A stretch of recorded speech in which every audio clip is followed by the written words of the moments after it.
So this is the second white woman in recent memory that has been rewarded for standing up for herself against random, aggressive, and rude people of color, and I'm here for it. Let's take a listen. You. You racist. You racist. Racist? That's I am racist. So idiot for And real. you are an You are an idiot. No, I I'm am not. racist, and I'll say that to the whole entire world. Don't be disrespectful. You ruin your life, by the way. Oh, talking about Bye. you talking about respect? You talking about respect? You are fired from this place, motherfucker. You're not gonna be working here. Suck it. Suck what? Look how you look like. What's wrong with you? What the is wrong with you, you ugly bitch? Get the Ugly? This is the shocking viral video that got a Cinnabon employee in Wisconsin fired. In the disturbing clip that is spread across social media, an angry white employee hurls racist slurs and makes vulgar gestures at a Somali couple as they filmed her. The woman behind the counter was identified as 43-year-old mom Crystal Walsey from Oneida, Wisconsin. The clip was posted by one of the customer's cousins, Sabrina Osman, aka Skylight7373, on TikTok. According to her, the dispute broke out after the customer asked the employee to add more caramel to her pecan cinnamon roll. The ugly incident went down at Bay Park Square Mall in Ashwaubenon, Wisconsin, near Green Bay on Friday, December 5th. Just a few days after President Trump called Minnesota's Congresswoman Ilhan Omar garbage. She is Well, look, their side of the story sounds like a bunch of bullshit. Just because these are white people, it doesn't mean that they can be treated like the punching bags of all these random Africans, African Americans, gays. Do you see how they mistreat white people? Do you see how they talk to them? They'll sit there, be nasty and disgusting, say evil, racist things about white people. And then when the white person's about to respond, they take out their cameras and record so that they can claim victimhood. And that's just not going to fly anymore. I personally donated to this woman's fundraiser today because I'm glad she did what she did. I'm tired of seeing, I'll be honest, if I have to choose between liberal white women or this white woman, I will pick her 100 out of 100 times every day of the week. I'm so sick of all the fake liberal, fake Democrat, fake loving, love is love bullshit with these people. Be authentic, be your real self. And if you think that bowing down to these mobs of invaders from other parts of the world, if you think that's going to save you, if you think they're going to look at you and say, you know what, she's one of the good ones, don't chop her head off, you're wrong. That's not going to happen. And you're going to have to learn to defend yourself. So again, expecting them to always be the bigger person, turn the other cheek, that's a failed strategy. This is a hardworking American woman, and she has to sit there and watch all of these illegals come to the country. Magically, they all of a sudden have tons of money. They don't have jobs, they're on welfare, but they have brand new cars outside. And all the local Americans are sitting there like, what are they doing that I'm not doing?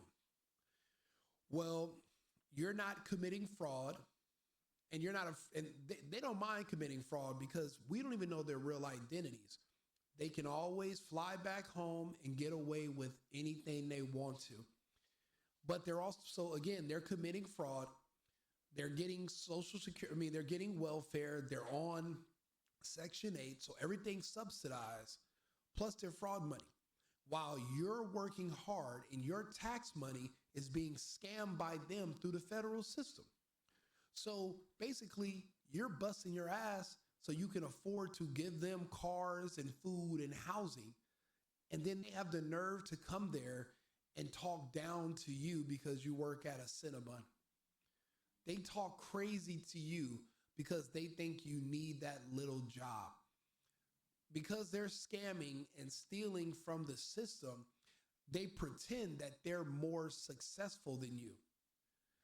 If you removed the ability for these illegals to come over here and scam the system, they would never choose to live in this country because they wouldn't be able to get ahead, because then it'd be an equal playing field with Americans and they need advantages. The first advantage, if you're not, say you're not even Somali, say you're from Central or South America, your advantage first is that you're willing to work for half price. You're willing to accept slave wages. You're willing to accept meager housings. You're willing to accept no benefits. So of course you can undercut Americans in a market.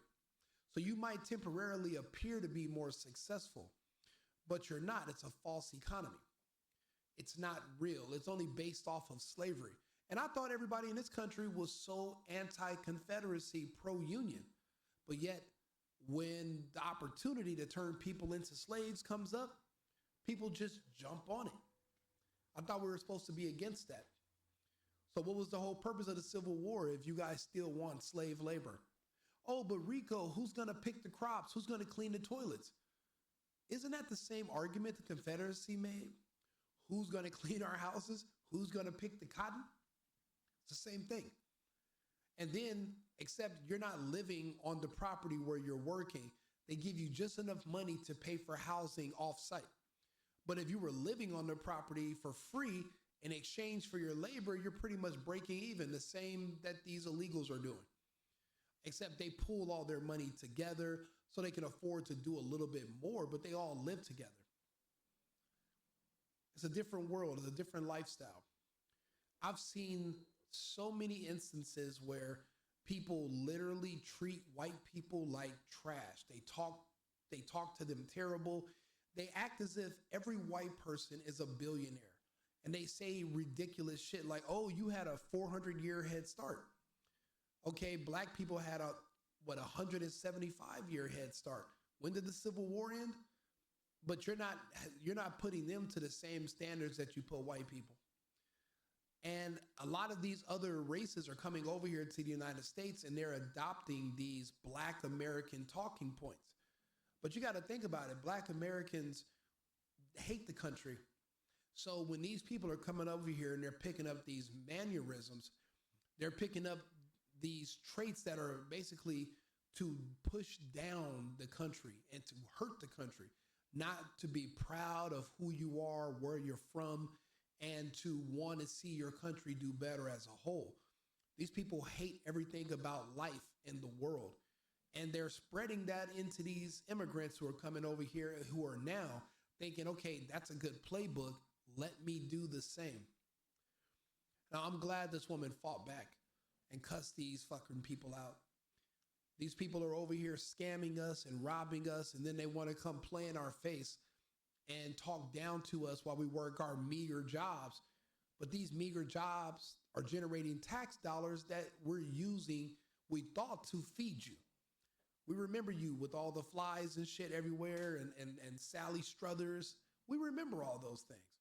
It tugged on our heartstrings, 15 cents a day. Remember, that's what the price was, back then? And now you're over here trying to order a Cinnabon and talking to me crazy. I gave my 15 cents back. Yeah, I'm glad I donated to her charity.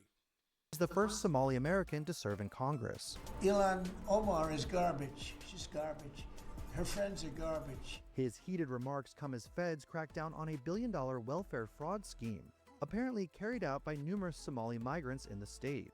Amid the Cinnabon uproar, an online fundraiser supporting the fired employee titled Stand with Crystal has raked in $100,000. Bro, what?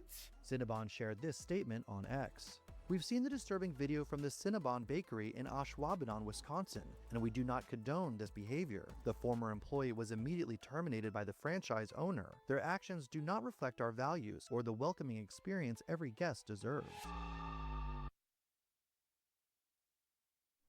To be honest, on the road that we're on right now, we're going to need more women like her.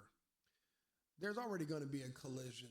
There is a civil strife, a civil conflict that's going to happen right here, whether we want it to or not. And no matter how liberal you are, how white and gay you are, when these hordes come, all they're going to see is white. They're not going to care that you were friendly, that you donated this or you helped with that. They're not going to care. So there's a war coming regardless. There's no point in being nice or keeping up this facade of, oh, we're just so accepting. No, we're not. We're tired of it. We're done with it. And I'm glad we're doing away with it. People are going to start being their real selves, and people are going to fight back. So prepare. There should be, hopefully this inspires more copycat situations. Everyone's not going to just acquiesce, bow down, and just roll over. Some people are going to fight back. And honestly, with her words, she's going viral. It's being seen around the world. It's inspirational. You don't have to take these abuses. You can push back. So what? You lose a little job at Cinnabon. You'll have more offers now because people respect strong women. Bravery, it's easy to be a coward. It's very scary and difficult to be brave and put yourself out there. Knowing that she has children, she's going to lose that little job. She was still so brave that she stood up for herself. Nobody just explodes because you say, excuse me, could I get a little bit of extra caramel? No, that's not how it works. These people were rude to her. They provoked her. They disrespected her. And she handled herself the way she should have. You know, that American spirit is still alive and well in some people, even though it's been lost in many others. So do me a favor, like and subscribe, share the video. I'll be back on live in about 10 minutes with another topic. Remember, America first, America only. I've been needing to find a new apartment, which has not been easy with credit as bad as mine. Luckily, I found cosigning.com. They connected me with a cosigner who helped me get my dream apartment for me and my dog. I just paid a small fee and was able to move in fast. Get the cosigner you need for the apartment you want. Check out cosigning.com today.